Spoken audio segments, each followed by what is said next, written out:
Pojďte se s námi na chvilku podívat do úžasného světa krásných koní a dětské rehabilitace. V Kabalinu nabízíme toto magické propojení již od roku 2008. Věnujeme se zejména dětem s fyzickým a mentálním znevýhodněním.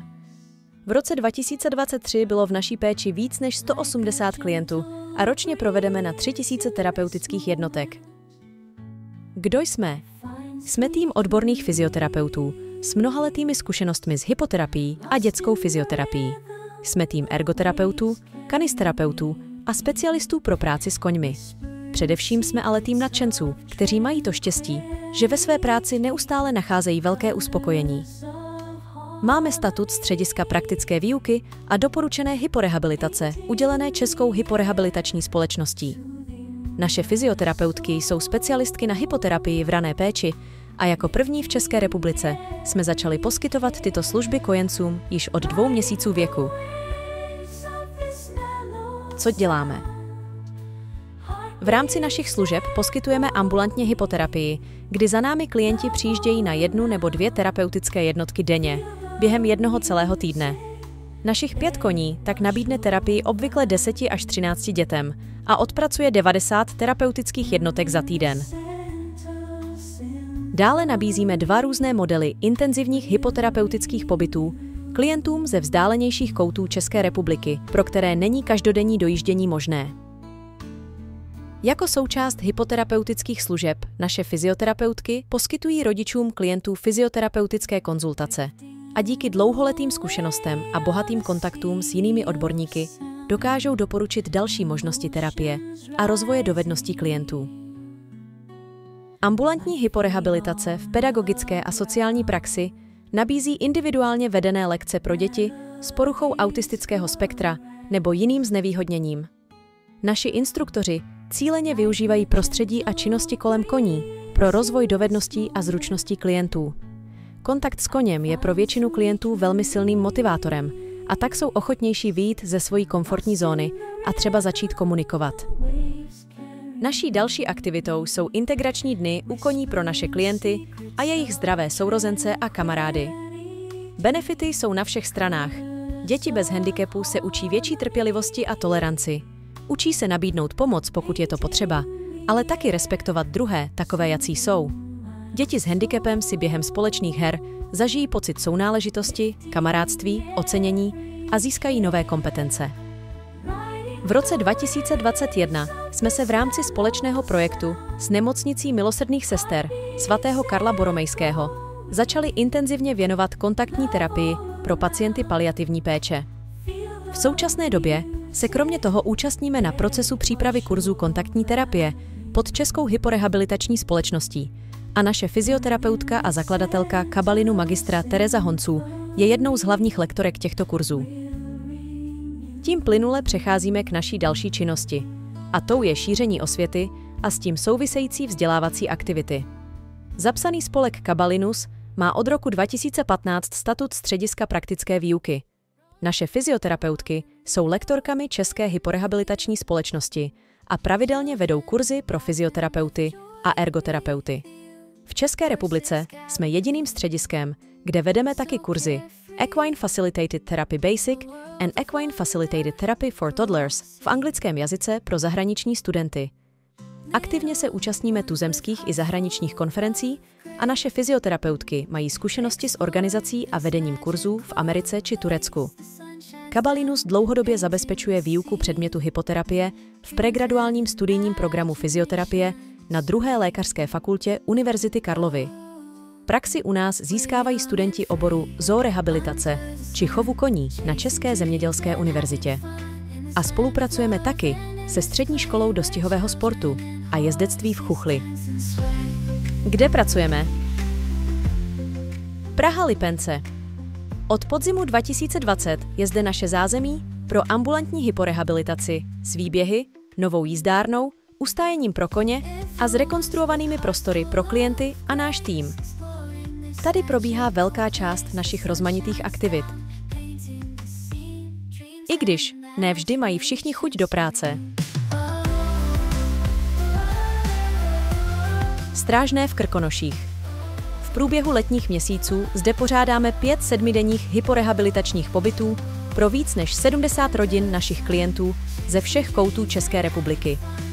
V roce 2023 jsme v rámci letních pobytů provedli 875 terapií.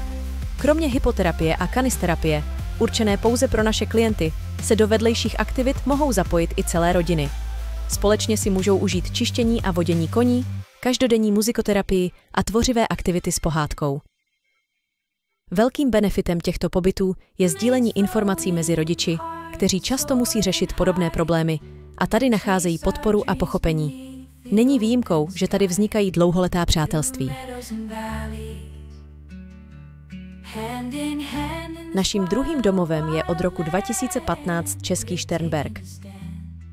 Toto překrásné zázemí s ubytovací kapacitou pro 3 rodiny, upraveným parkem s cestičkami pro naše hypoterapie, výběhem pro koně se stylovými boxy a bohatě vybavenou cvičební místnosti nám už téměř 10 let laskavě poskytuje naše patronka Karolín Voss. Kromě intenzivního fyzioterapeutického programu si naši klienti užijí i zábavné terapie se zvířaty. A pokud nám počasí přeje, rádi využíváme možnost přesunout naše aktivity do venkovního prostoru.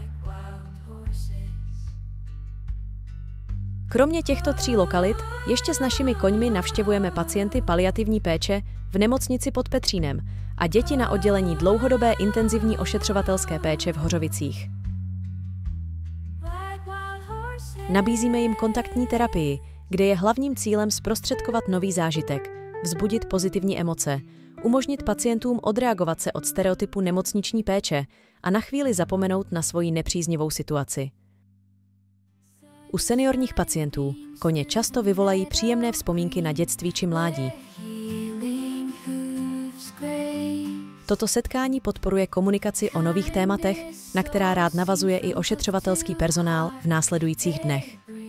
U dětských klientů je tento kontakt zejména o prožitku, stimulaci, komunikaci a celkové podpoře rodiny. V některých případech lze nabídnout i menší rehabilitační vstupy, jako je stimulace hrubé a jemné motoriky nebo ovlivnění svalového napětí. Kontaktní terapie není omezená pouze na hezké dny, kdy lze pacienty i z postelí vyvést za koňmi ven. Naši koně s přehledem zvládají i přechody úzkými nemocničními chodbami či převozy výtahem a díky speciálnímu obutí nepoškozují podlahy. A aby těch zvířat v nemocnici nebylo málo, přijíždějí vždy i naši kanisterapeutičtí pejsci. Kdo tvoří Kabalinus? Kabalinovský lidský tým byl během celé své historie genderově velmi nevyvážený a tak to zůstává i dnes. I když k nám občas na pár dní zavítá i nějaký Y chromozom, stabilní součástí týmu jsou pouze tyto dámy. Ája, Terka, Klára, Anka, Kája a Šárka. Každá z nás má svůj specifický přístup a zaměření. A i když to i u nás občas bouří, profesionálně se skvěle doplňujeme. Hnací sílou a motorem Kabalinu je jeho zakladatelka Tereza Honců. Kromě toho, že je zkušená fyzioterapeutka a specialistka na hypoterapii v rané péči, je to taky odvážná jezdkyně, odvážná organizátorka čehokoliv, fundraiser a v neposlední řadě už několik let matka 2 skvělých dětí. Kdo ji znáte i jenom chvilku, určitě už víte, že to je uragán, neřízená střela, blázen a nadšenec, ale taky ten, kdo měl sílu dotáhnout svoji vizi do dnešní neuvěřitelné reality téměř 200 klientů ročně. Pak tu máme Anku. Vstřícná, spolehlivá, nezastavitelná vegetariánka se tak nějak strašně rychle a přirozeně i přes svůj slovenský přízvuk implementovala do Kabalinu před 12 lety. Původně se do týmu zařadila jako fyzioterapeutka, ale postupně se na ní nalepily i role v rámci tvořivých programů pro děti a muzikoterapie. Její autobus trolejbus už je nezaměnitelnou součástí každého letního pobytu ve Strážném. Poznávacím znamením jsou krátké kalhoty, když ostatní mají kulichy a drží prvenství v týmu v nejdále prováděné rehabilitaci, a to až ve vzdálené Austrálii.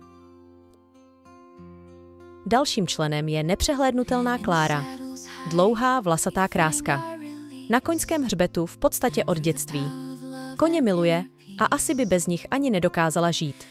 Do Kabalinu přijela nejdříve v rámci praxe během svého studia oboru zoorehabilitace na České zemědělské univerzitě.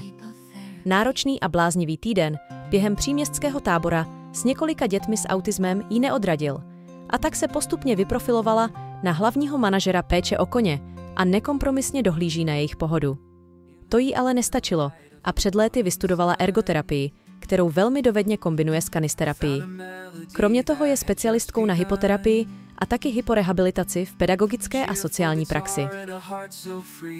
Naším nejpreciznějším členem týmu je fyzioterapeutka Kája.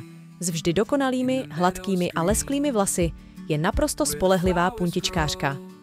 Když něco řekne, věřte, že to platí. Je specialistkou na hypoterapii a její doménou jsou zejména kojenci a batolata, kde velmi kreativně využívá vědomosti získané na početných kurzech. Kromě toho je zkušená jezdkyně a svůj čas věnuje také přípravě koní. Určitě jí nenoste houby, nemá je ráda. K nejmladším členům týmu patří Šárka, která právě před 2 dny úspěšně ukončila magisterské studium na České zemědělské univerzitě, k čemu jí moc gratulujeme. Je to zkušená parkourová jezdkyně a kromě toho, že se podílí na tréninku našich koní a bezpečně nám vodí koně během hypoterapií, se svojí 2letou fenkou Ginny s nadšením věnují kanisterapii. Spolu s našimi koňmi pravidelně vyrážejí do nemocnic na kontaktní terapii a Ginny si speciálně užívá možnost ležet s pacienty v posteli. Ája se k nám nenápadně začala připojovat v momentu, kdy jsme naši činnost přesunuli do Lipenců. Od té doby je neodmyslitelnou součástí týmu, vždy ochotná pomoci, kde je potřeba. Se svojí pony kobylkou Vendulkou pravidelně rozdává radost při kontaktních terapiích v nemocnici a spolehlivě nám vodí koně při hypoterapiích. Kromě těchto 6 stabilních členek nás už dlouhodobě doplňují další fyzioterapeutky, vodičky koní a externí kanisterapeutky. Jejich společnost si užíváme zejména na letních pobytech, kde je potřeba daleko větší tým. Bez koho by to však vůbec nešlo, je náš koňský tým, genderově mnohem lépe vyvážený než tým lidský. Už několik let tvoří stálou sestavu 5 koní, kteří úspěšně opakovaně složili specializační zkoušky pro hypoterapii, hyporehabilitaci v pedagogické a sociální praxi a taky pro kontaktní terapii. 6. kůň je zatím pořád v procesu přípravy pro práci v hyporehabilitaci. Služebně nejstarší je fjordská kobylka Hugi. Je jí 13 let a součástí kabalinu je už neuvěřitelných 11 let, kdy se postupně začala připravovat na svoji zodpovědnou práci.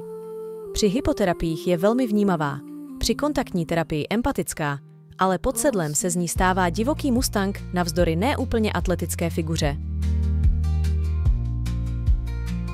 Pouze o rok starší je polský jezdecký pony Gatsby.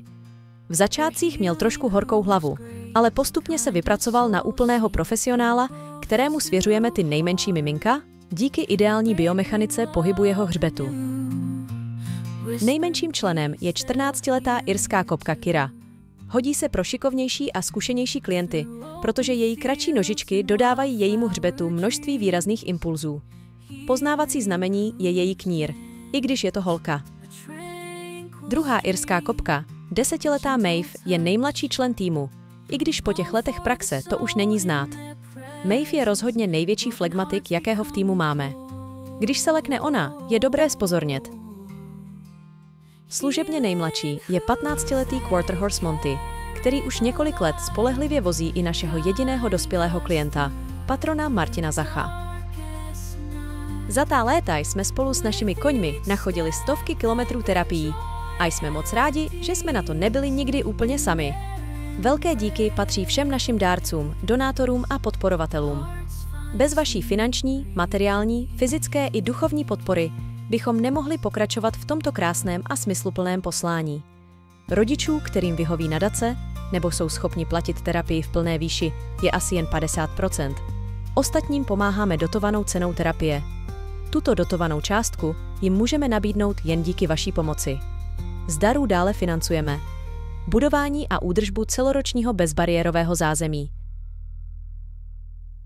nákup speciálních rehabilitačních pomůcek pro klienty i koně, péči o koně, ustájení, veterinární služby, kování či trénink, renovace staré jízdárny, aby svým povrchem lépe splňovala podmínky pro kvalitní a bezpečný trénink a terapie, organizaci intenzivních hyporehabilitačních pobytů, například převoz koní, lidí a rehabilitačních pomůcek mezi jednotlivými lokalitami.